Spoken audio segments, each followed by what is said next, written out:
మీ పిల్లలకి అన్నం తినిపిస్తున్నారా? లేక డిజిటల్ మత్తుమందు ఇస్తున్నారా? ప్లేట్లో ఉన్నది అమృతమే కావచ్చు, కానీ వాళ్ళ కళ్ళు చూస్తున్నది ఫోన్ అనే విషయం.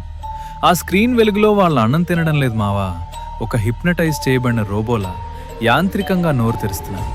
సైన్స్ ఏం చెప్తుందో తెలుసా? మెదడు కార్టూన్ లోకంలో బిజీగా ఉంటే కడుపుకి ఆకలి సిగ్నల్స్ అందవు.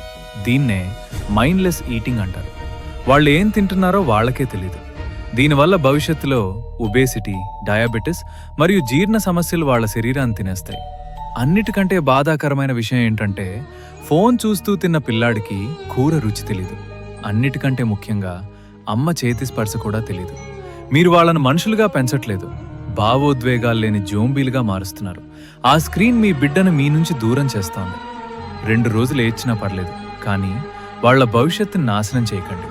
అన్నం తినేటప్పుడు నో గ్యాడ్జెట్స్ రూల్ పెట్టండి. వాళ్లతో మాట్లాడుతూ కథలు చెప్తూ తినిపించండి. ఆ బంధాన్ని కాపాడుకోండి. తల్లిదండ్రులందరికీ ఈ వీడియోని ఇప్పుడే షేర్ చేయండి.